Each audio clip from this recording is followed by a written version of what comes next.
Kita jumpa lagi dalam Manja. Kami di Manja ingin mengucapkan selamat Hari Bapa kepada bapa-bapa kami dan juga bapa-bapa di luar sana yang telah menyambut Hari Bapa semalam. Betul sekali. Hello Papa.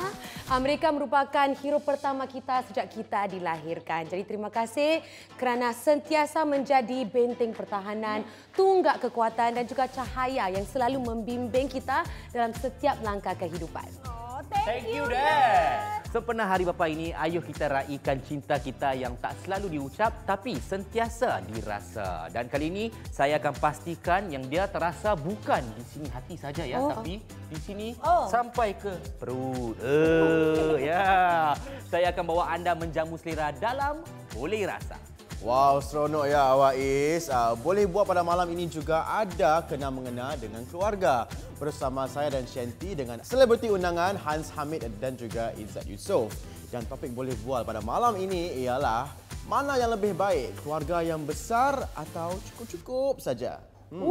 Menarik sangat kerana saya ni anak tunggal. Jadi mungkin perspektif saya tentang keluarga besar ni berbeza, tapi tidak mengapa, kita akan dengarkannya nanti dalam Boleh Bual. Dan untuk menghibur kita untuk malam ini, tetamu boleh dengar merupakan seorang penyanyi muda yang pernah dipaparkan di papan Billboard Times Square, New York. Dia lain level.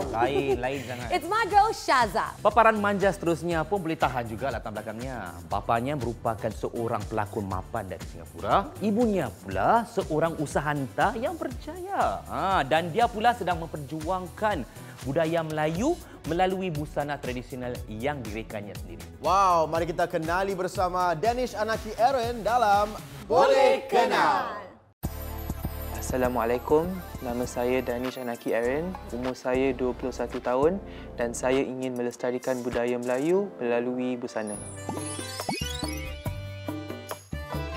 Waktu saya belajar di Jepun, di sekolah tu saya seorang je yang budak Melayu kat sana. Masa International Day atau pesta budaya, saya memang pakai baju kurung. Tapi at that point of time, Danish macam tak pasti apa yang menjadikan saya sebagai orang Melayu. Adakah ia hanya dari segi keturunan dan darah? What about my own budaya? Apa tentang budaya dan bahasa saya yang membuat saya menjadi orang Melayu? Pada tahun 2020, Danish rilis Biru.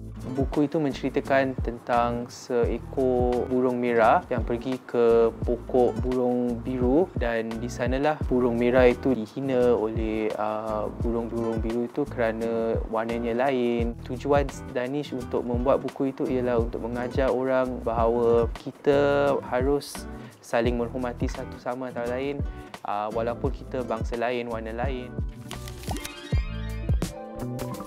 2 ke 3 tahun lalu saya tengok filem P.Ramlee rasanya. Lepas tu saya macam perasan kenapa baju kurung yang dia pakai lain daripada baju kurung saya. From that point saya macam okey lah, interested dengan baju dulu tapi saya pun tak tahu nak dapat kat mana kan kalau baju dulu gitu. Lepas tu saya fikir, yalah what if saya yang buat perniagaan ni, saya jual baju kurung ni. Dari itulah munculnya Gangster. Danish rilis dan bermula Gangster dengan baju kurung perempuan dan lelaki. Baju lakinya pakai collar cekak musang dan baju kurung perempuannya pakai cotton dengan sulam. Di bulan puasa Danish ada booth. Danish ingat ada satu pasangan makcik dengan pakcik dia, diorang dah berumur sikit. Diorang semua cakap baju ni semua macam baju orang kampung dulu. Saya rasa macam puas hatilah sebab baju saya boleh menimbulkan perasaan ini dan memori ini. Alhamdulillah, ibu bapa saya rasa bangga dengan jenama saya Gangster kerana buat mereka tidak ada banyak pemuda Melayu yang ada fokus dengan budaya dan buat perniagaan yang centered around budaya. So, diorang macam banggalah saya dah besar.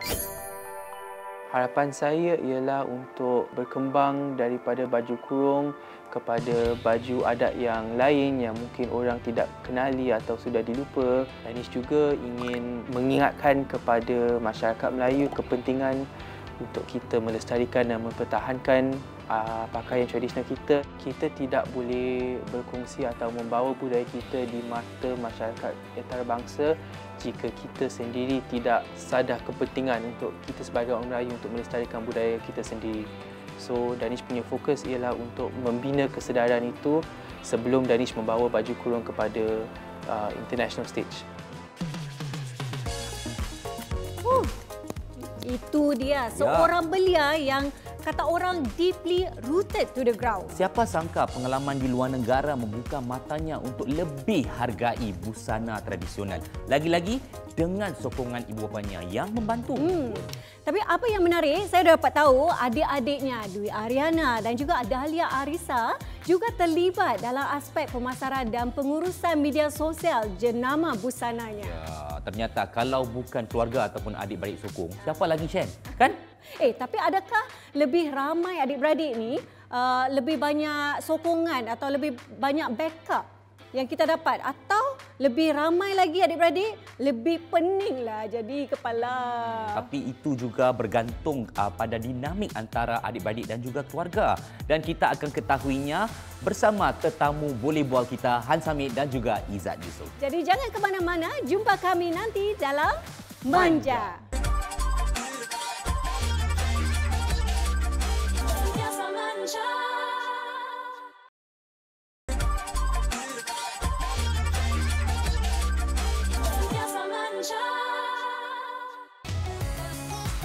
Sekarang saya berada di kawasan Tampines dan saya akan tanya orang ramai tentang satu persoalan, iaitu anak ramai meriah atau memenatkan? Mari kita tanya.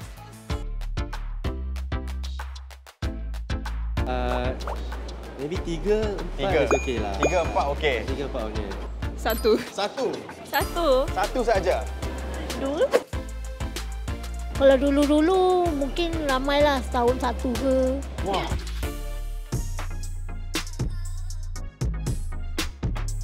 Tak berani sangat. Tak berani sangat. Kenapa? Cost of living. Rumah dekat Singapura ni semua kecil-kecil. Dia sempit habis kena tidur sama-sama.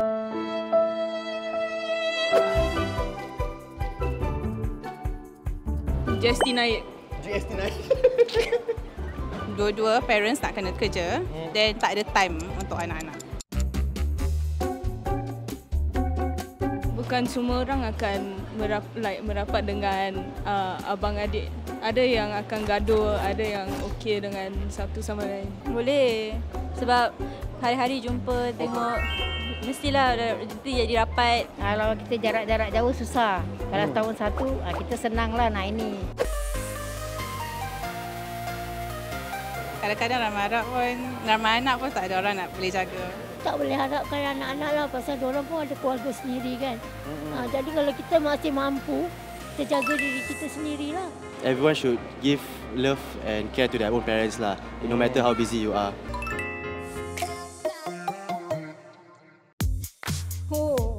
Itulah dia macam-macam reaksi yang saya dapat bila saya tanya orang ramai tentang topik kita hari ini, iaitu keluarga besar ataupun cukup-cukup saja. Ya. Tapi atau ada orang tu setengahnya bila ramai anak lebih meriah. Tapi ada pula seorang saja anak tapi cekik darah, diorang kata.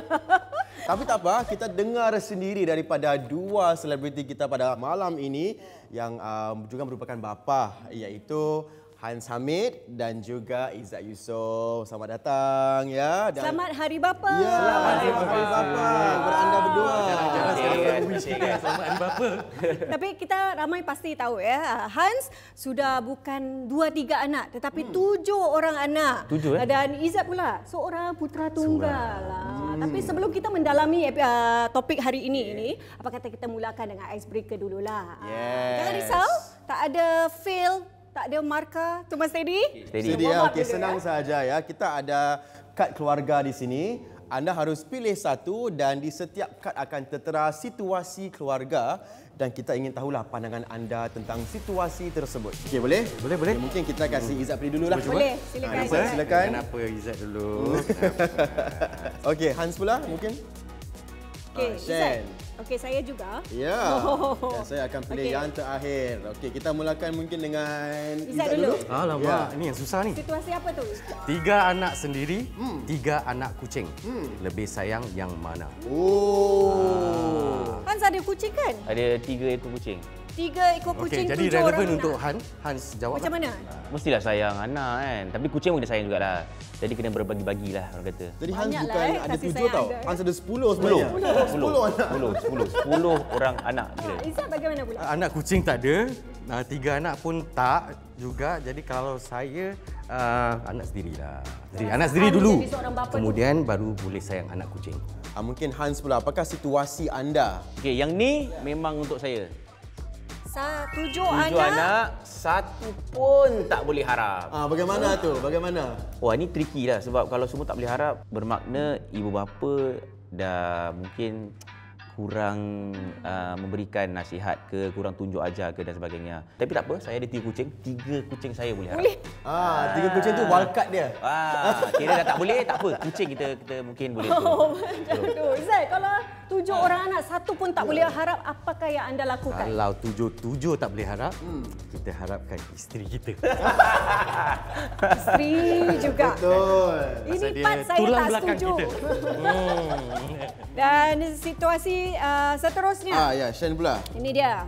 Anak tunggal tetapi selalu drama. Shen kan anak tunggal kan? Selalu drama ke Shen? Ouch, dia kata tu. Terasa meriahkan lagi lah kehidupan ibu bapa kita. Kalau tak rasa macam bosan, semua diberi kasih sayang sepenuhnya. Jadi pada saya tak apalah. Meriahkan lagi kehidupan, warna-warnikan. Kalau Hans macam mana? Anda ada berapa adik-beradik? Saya ada 4 tapi dibesarkan anak tunggal lah. Bagaimana? Saya pun drama juga. Drama juga. Drama. Macam Shen kongsikan tadilah. Supaya tak sunyi kan.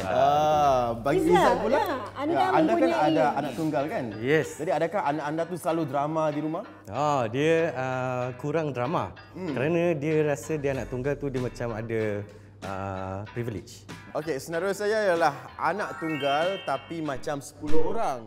Betul-betul. Ini yang macam anak saya ni. Betul-betul. Oh, saya kan belum ada anak lagi, tapi saya rasa mungkin ada orang berpendapat, wah, anak tunggal ataupun satu orang anak ni susah agaknya. Kadang-kadang mereka ni suka minta-minta kan. Jadi kita pun sebagai ibu bapa pun kalau macam kita tak ada anak lain untuk sampel, kita akan berikan segalanya.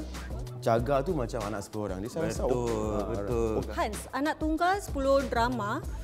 Kalau anak 7, 70 kali drama macam mana? Oi. Dia dari pagi macam Dia soap childcare opera lah. Childcare buka pukul 7, saya pun buka pukul 5 pagi. Dah kecoh. Jadi sekarang ni saya nak tanya. Anda sendiri, berapa adik-beradik seperti tadi anda sebut? Anda tu anak tunggal? 4 tapi 4. dibesarkan keseorangan lah. Jadi anak tunggal lah kan. Dan kerana itu anda ingin membuat keluarga anda lebih besar lagi? Yes. Sebab apa tahu? Sebab dulu macam kawan-kawan ada macam gathering, family gathering kan, ada adik-beradik kan. Saya jealous lah macam, alamak, diorang ada barbecue, habis aku nak ajak diorang lepak tu tak boleh kan. So sekarang I told my wife, I cakap dengan my wife, cakap, bila kita kahwin nanti, I nak macam ramai anak. Jadi apa-apa kita buat, semua macam as a family. Tapi tak sampai 7 lah. Kita plan 2 je. Jauh dia. Jauh. Dari 2 ke 7 ya? Jauh. Izzat pula bagaimana? Saya 4 adik-beradik. Mulanya ialah sekarang ni satu anak kan. Tapi sebenarnya ada juga cita-cita. Cita-cita tu mungkin kalau boleh biar dia fair. Satu lelaki, satu perempuan. So planningnya macam gitu. Tapi belum dapat rezeki dia. Tapi okey juga pasal saya dibesarkan sebagai anak tunggal. Jadi kurang lebih tu fahamlah macam mana nak jaga anak seorang. Takut dia terlebih nanti kita pula tak boleh handle. Pun masalah juga kan pasal kita tak ada sampel tu. Okey Hans, sebagai bapa kepada 7 orang anak, bagaimana anda kendalikan perbelanjaan ataupun kos sara hidup dengan 7 orang anak ni? So nak kena jimat lah. Mungkin macam for me and my wife, dia macam gini tau. Macam mungkin kalau di Seman kita ada mungkin ada benda-benda lain kita nak uruskan. Dia cakap, okey di Seman kita ada $200 je untuk belanja.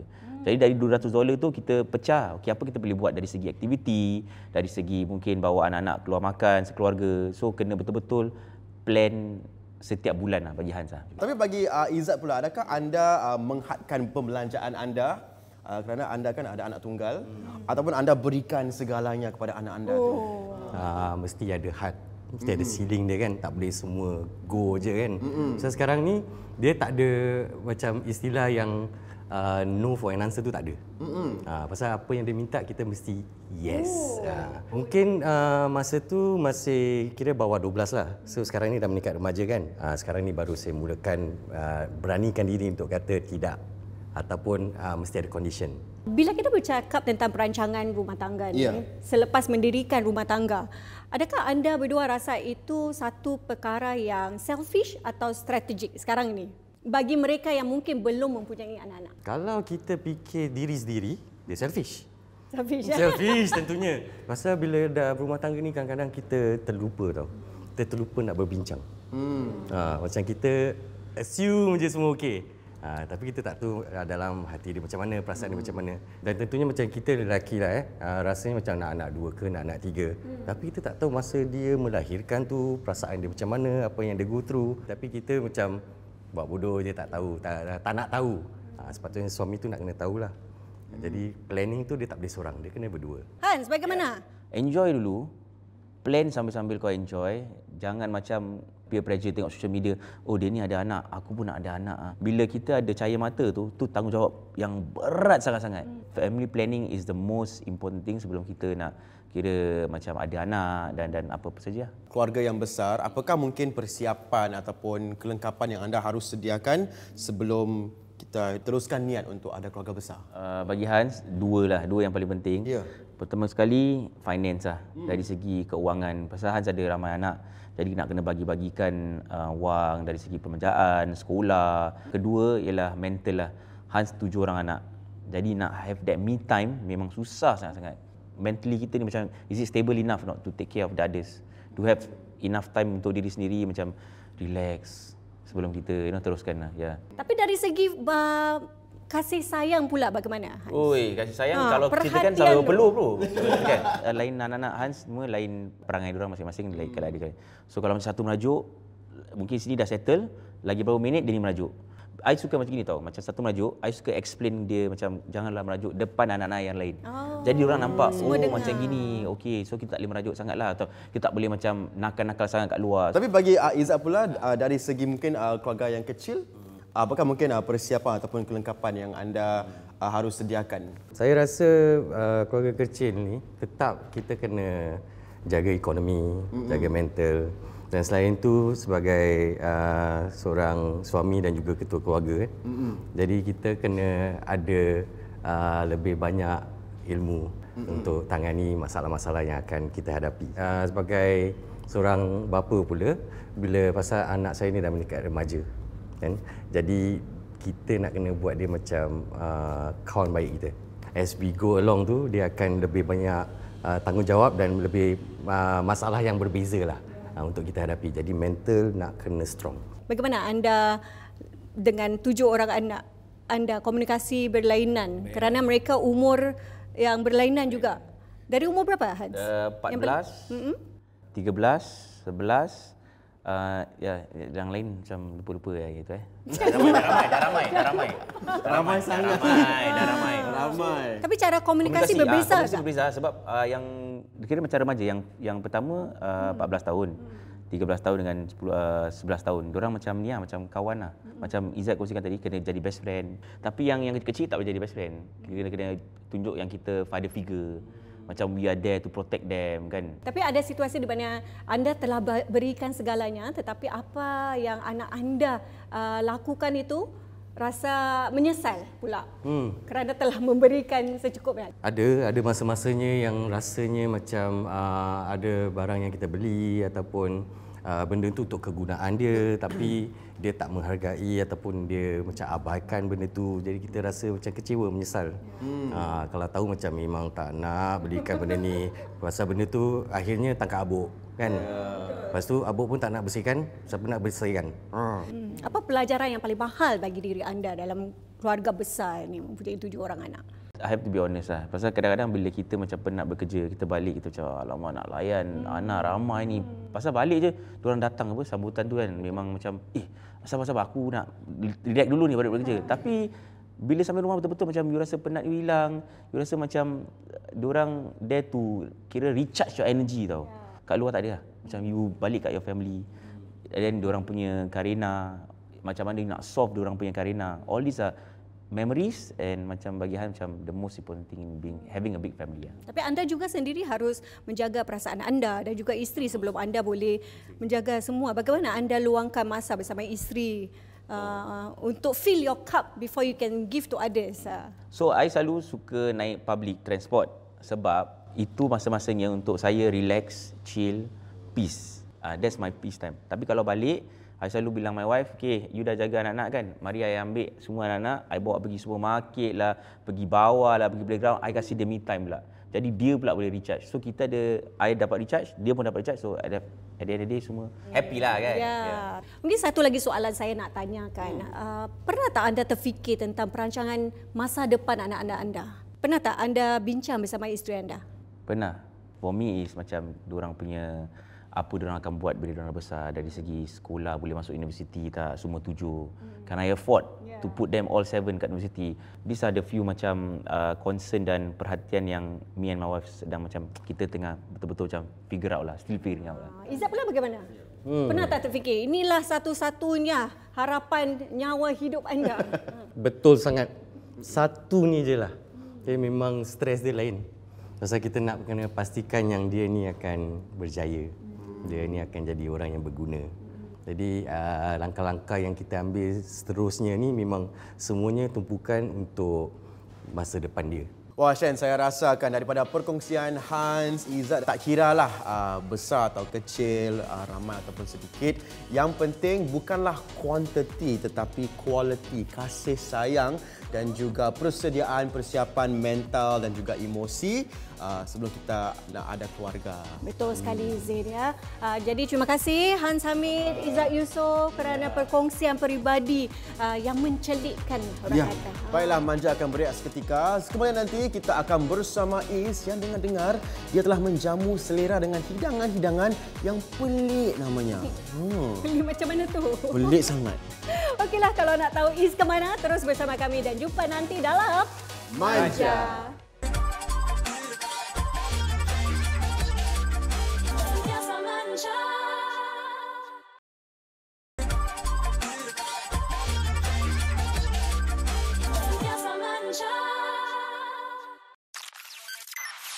Okey, sebelum saya bawa anda isi perut dalam Boleh Rasa, saya ada soalan tanya anda. Makanan apa apabila kita nak buat tu susah, payah, tapi bila kita dah disajikan atas meja tu, lesap, hilang macam itu je? Saya tahu.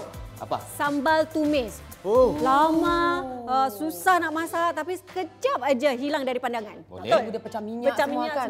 Boleh juga lagi awak punya? Kuih lapis. Kuih lapis. Kita harus kukus berlapis-lapis tapi bila dah siap tu makan ngap hilang. Betul juga. Jadi kalau kuih lapis hilang kita tahu sampai cari. Hey. Ya. Ini orangnya. Bagi saya serunding. Susah sekali nak buat. Okey, tak senang dan kalau kita letak dalam kuah ke apa kan dia hilang. Betul? Habis tu bila nak minta lebih, free pula tu orang kasih. Okey, jawapan anda semua tepat tapi bukan jawapan yang saya carilah. Jawapan yang saya cari adalah dimsum. Dimsum tu payah tau nak buat. Mana awak nak kukus berjam-jam lain, awak nak gentil lain, awak nak bungkus lain.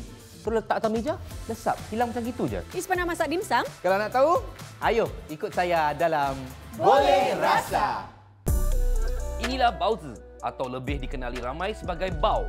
Hidangan Cina yang dikukus atau digoreng dan diisikan dengan pelbagai inti. Minggu ini, saya akan selami dunia kulineri Cina untuk kenali rahsia di sebalik bao yang lembut, gebu dan memuaskan. Mari ikut saya dan anda boleh rasa. Nampak tu, lembut kan? Ui. Okey, bersama saya inilah Cik Rafi, pemilik Long Dim Sum. Okey, Cik Rafi, apa yang membuat hidangan pau ni istimewa? Biasa kalau kita makan pau, kita nampak pau tu so bulat-bulat, cantik-cantik kan. Tapi kat sini kalau yang barbecue pau kita tu, dia merekah. So kita punya consulting chef is a Michelin star chef. Okay.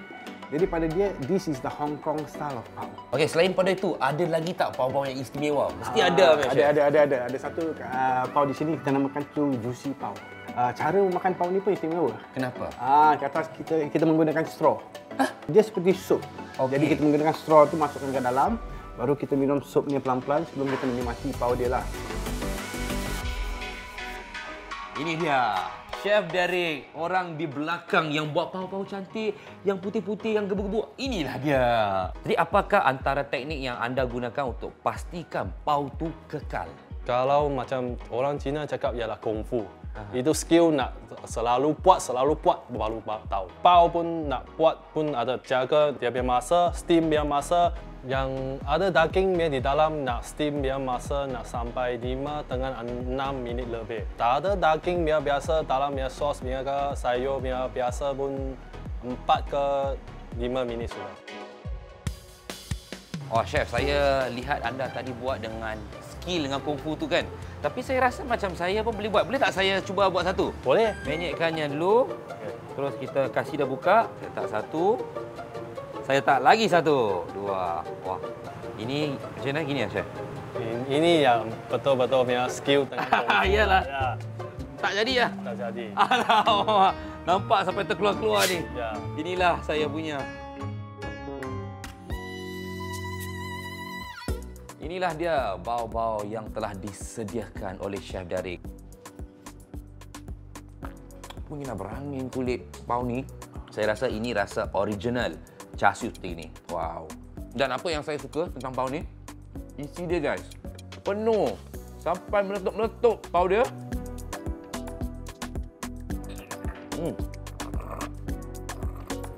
Rasa kuah dia, rasa pati ayamnya. Nampak macam bahan-bahan dia banyak kan kat sini. Tapi bila dimasuk dalam mulut saya tu memang rasa ringan sangat. Rasa supnya tu pun wow, sangat menyegarkan. Dan I love it.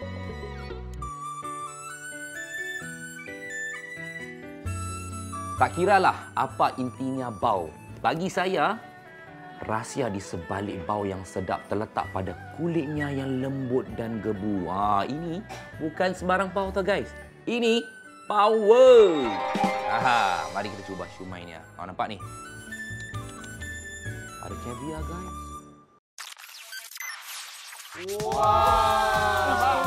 Tak bau untuk kita. Tak ada maknanya untuk nak bawa untuk anda semua. Ni semua dah masuk perut saya dah. Tak ada. Jangan nak terperanjat Jangan buat terperanjat. Ini dah minggu keberapa dah. Tapi saya nak tanya, anda semua pay attention tak dekat BT tadi? Ada. Kenapa? Kenapa Is? Kenapa? Bukan apa. Saya tu tadi tunggu sampai saya tak sempat nak ambil selfie pun. Sampai je sap. Terus masuk dalam perut. Tak ada tunggu-tunggu untuk siapa pun. Saya cuba bawa balik nama-nama dimsum je. Jadi, saya dah tu permainan untuk anda. Kita teka nama-nama ni betul ataupun rekaan. Nampak awak semua dah ready ya? Patutlah. Dia nak uji kita. Mudah-mudahan dia ada kenyang. Tapi tak apa, kita terima. Betul. Adakah ganjarannya Is akan bawa kita semua makan long dimsum? Bergantung pada beberapa tekaan yang tepatlah yang anda semua dapatlah. Betul ni. Sikit tak dapat. Yang paling banyak mungkin dapat. Tak janji ya. Okey, di sini ada nama-nama dimsum. Okey. Ada yang betul dan ada yang rekaan. Jadi kita mula dengan yang pertama dulu ya. Ya. Yang pertama. Ini dia. Dragon Beard Puff. Betul ataupun rekaan? Dragon Beard yang manisan. 3, 2, 1. Dia bukan dimsum. Bukan ya. Jadi untuk anda semua betul ya? Betul. Oh no. Alah, terpaksalah saya bagi satu markah dekat Natasha. Natasha tepat. Rekaan ya. Dragon Beard Puff adalah rekaan. Saya kan tadi cakap guna insting anda. Kita ke soalan seterusnya. Yang kedua. Phoenix Claw Deluxe. Betul atau rekaan? Dimsum. Phoenix. 3, 2, 1. Jawapannya ialah betul. Satu markah buat Zain. Wah, tak boleh jadi ni. Satu markah buat Zain, satu markah buat Natasha dan tak ada markah buat Zain. Mengapa? Masih ada banyak lagi. Ya, okey. Yang ketiga, ini dia. Okey, betul-betul ni ya. Cheesy Pow Pow. Cheesy Pow Wow. Dari nama dia sahaja, saya tak percaya. Lagi-lagi kalau katakan macam itu. Cheesy Pow Wow. 3, 2, 1. Okey, finally Shanti dapat satu markah. Jawapannya betul. Rekaan. Okey, terusnya. Very cute namanya ya. Golden Lava Bun. Aish, ini dah selalu dah biasa beli. Ini kegemaran saya. Biasa makan. 3, 2, 1. Betul lah, betul. Semua dapat markah. Yeah. Okey, yang terakhir ya. Ini susah ya. Ini dia. Yambol Surprise. Yambol Surprise. Yambol je saya boleh terima. Surprise dia macam di mana? Kita nampak mungkinnya di dalam. Okey, 3, 2, 1. Saya kata betul. Satu markah buat Shanti lagi. Ini baru surprise. Ya, ini baru dia surprise. Shanty surprise. Wow. Baiklah, masa yang dinantikan pengumuman markah. Buat Zain, 2 markah. Tanya. Okey, boleh. Buat Shanty, 3 markah. Dan buat Natasha, 3 markah juga. Seri. Saya minta maaf anda tak dapat menang kali ini ya. Bukan, saya rasa awak kena bawa saya. Saya boleh belajar betul-betul nama-nama dimsum tersebut. Pandai dia buat dia undang-undang Betul. sendiri. Awak kena bawa saya. Mungkinlah. Tapi kan saya muskillah kenapa nama-nama dimsum ni semua pelik-pelik. Nama-nama hidangan dimsum ini selalunya dikait dengan budaya dan tradisi Cina. Seperti sesuatu yang simbolik dan puitis. Dan secara tak langsung, orang pun mudah terpikat dari nama masuk ke mulut, turun ke perut. Oh, kisahnya. Tapi persoalannya ialah, adakah anda semua masih lagi ada ruang untuk satu lagi segmen yang berkaitan dengan makanan? Wah, selalunya ada. Mana pula Zain nak bawa kita? Selepas nanti, saya akan bawa anda menjenguk sebuah kilang roti. Kalau nak tahu kilang roti yang mana, teruskan bersama kami dalam Manja.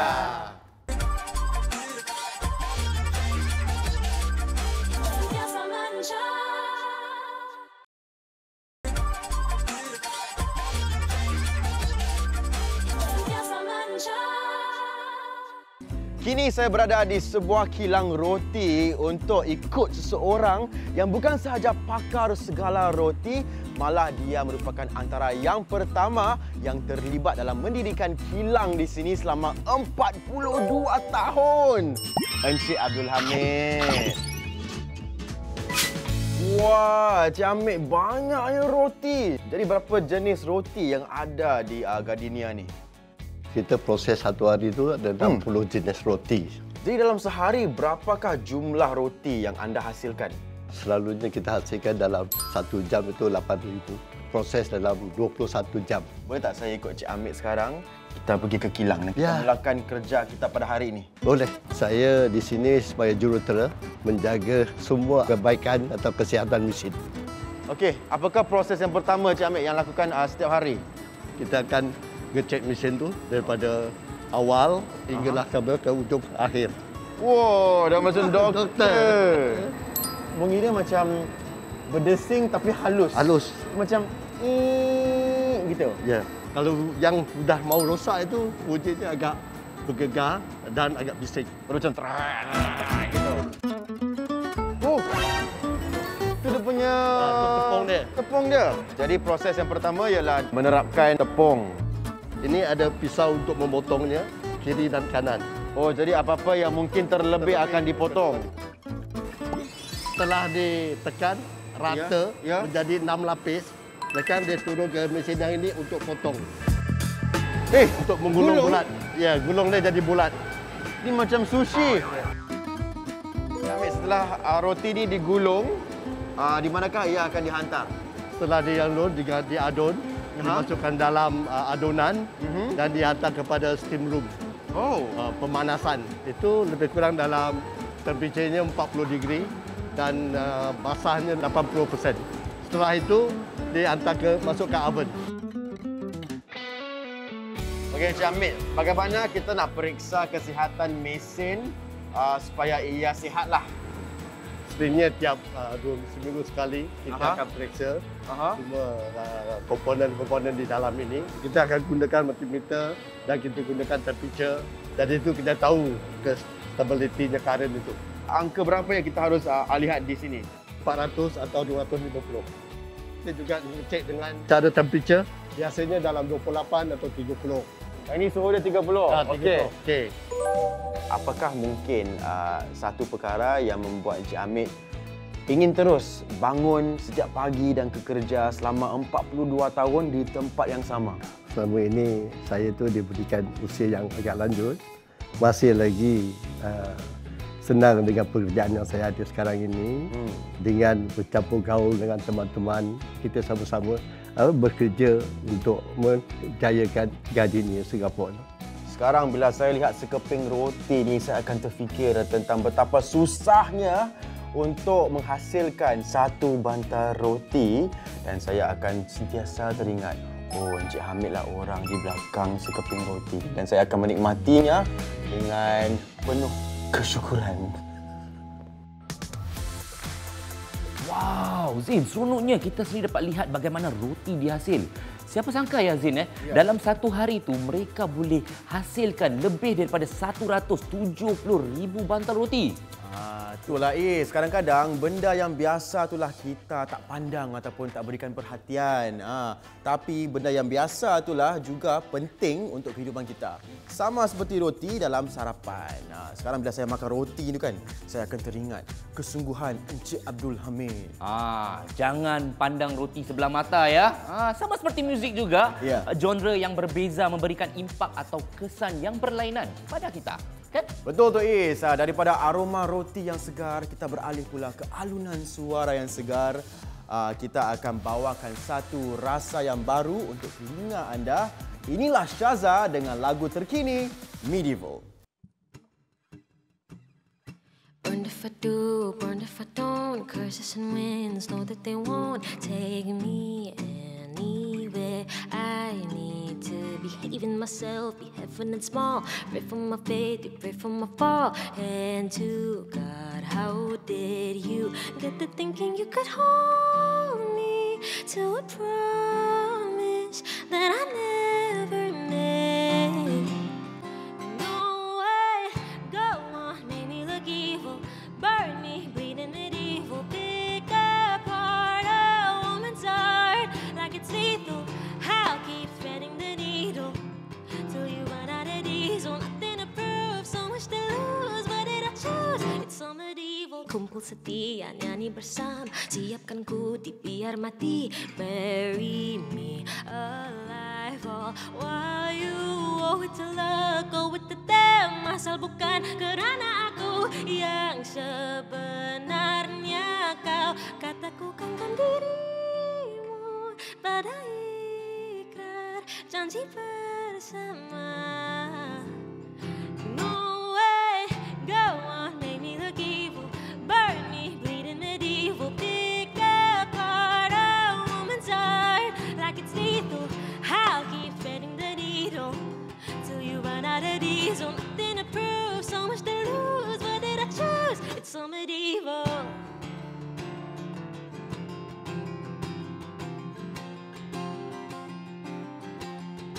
So medieval. Nothing to prove, so much to lose. What did I choose? It's so medieval. Inilah dia Shaza. Selamat kembali ke Manja ya. Kita jumpa lagi.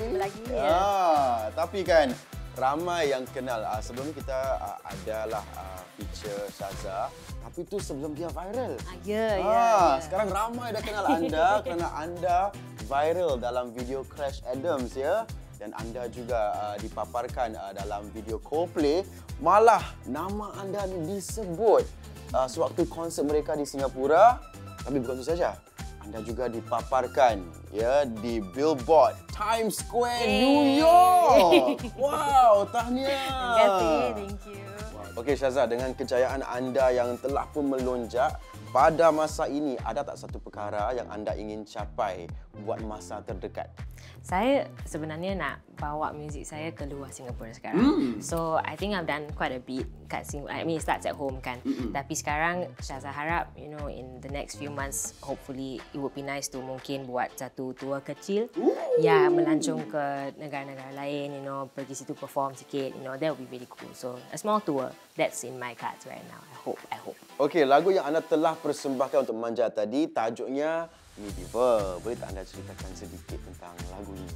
So, Medieval ni saya sebenarnya tulis dengan gitaris saya yang tadi she performed with me. Her name is Ashlyn Yeo. She's amazing.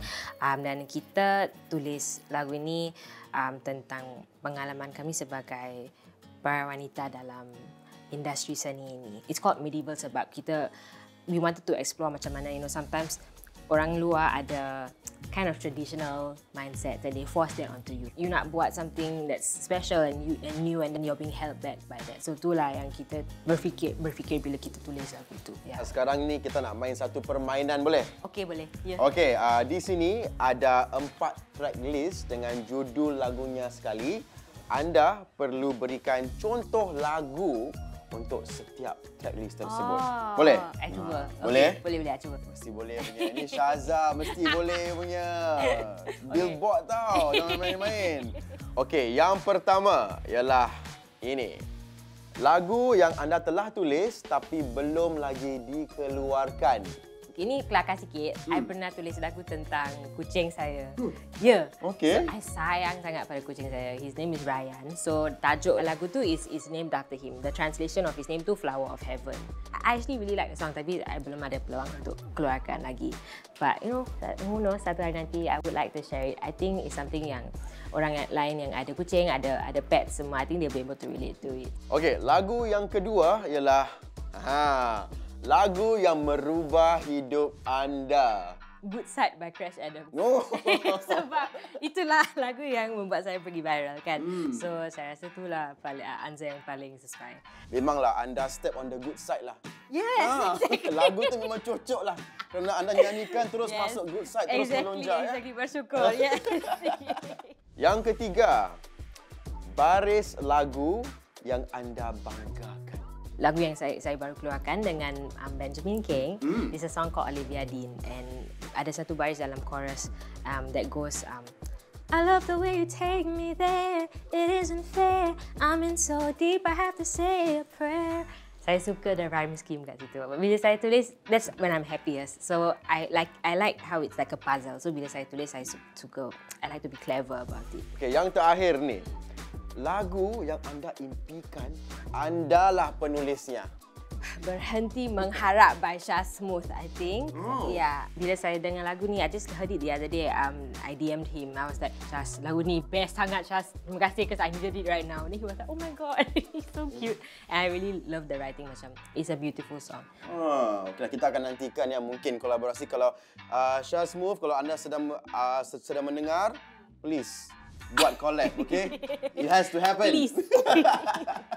Yes. Okay, terima kasihlah Syaza kerana sudi bersama Manja sekali lagi. Terima kasih. Thank you for dan having kami di me. Manja ni akan sentiasa sokong Syaza dan kami ucapkan mudah-mudahan anda terus gemilang dalam industri muzik Singapura. Itulah Syaza, antara bakat baru yang sedang meningkat namanya dalam industri muzik Singapura. Semoga terus berjaya Syaza. Betul sekali, dan kejayaannya pasti datang daripada sokongan keluarga yang padu. Seperti apa yang diterima oleh profil Boleh Kenal Kita, Danish Anaki Aaron, seorang belia yang berwawasan untuk terus melestarikan busana tradisional Melayu. Betul tu. Sokongan keluarga sangatlah penting ya. Tak kiralah 10 anak ke 3 ke 1 anak. Yang penting bukanlah kuantiti tetapi kualiti kasih sayang yang diberikan. Terima kasih kepada Hans Hamid dan juga Izzat Yusof kerana perkongsian peribadi yang sangat bermakna. Juga bersempena dengan cuti sekolah dan Hari Bapa yang baru juga berlalu, apa kata anda bawalah keluarga anda dan saudara mara anda, kawan-kawan anda juga pergi menjamu selera dimsum yang menyelera. Dan sekarang pun kita dah tahu bagaimana roti itu dibuat daripada kilang. Jangan lupa untuk saksikan cabutan bertuah Sheng Siong Live pada Jumaat 20 Jun 2025, 8.30 malam bersama hos Khairuddin Samsudin dan Natasha Faizal. Hadiah dan wang tunai bernilai $400,000 untuk dimenangi. Berhibur bersama artis Jad Ali, Rudy Joe, Sunny Jackson, Nana Karya dan Endang Rahayu. Minggu hadapan merupakan minggu terakhir sebelum Manja berhenti untuk rehat tengah musim. Betul. Bersama tetamu boleh bual untuk simbang topik siapa yang harus mengalah dalam sesuatu perhubungan. Lelaki atau wanita? Tak apa, tapi bersama saya menjamu hidangan fik yang menjelirakan guys dalam Boleh Rasa. Juga bersama saya berkenalan dengan seorang pegawai penjara dalam Boleh Ikut. Jadi jangan lupa untuk bersama kami pada minggu hadapan dalam Manja.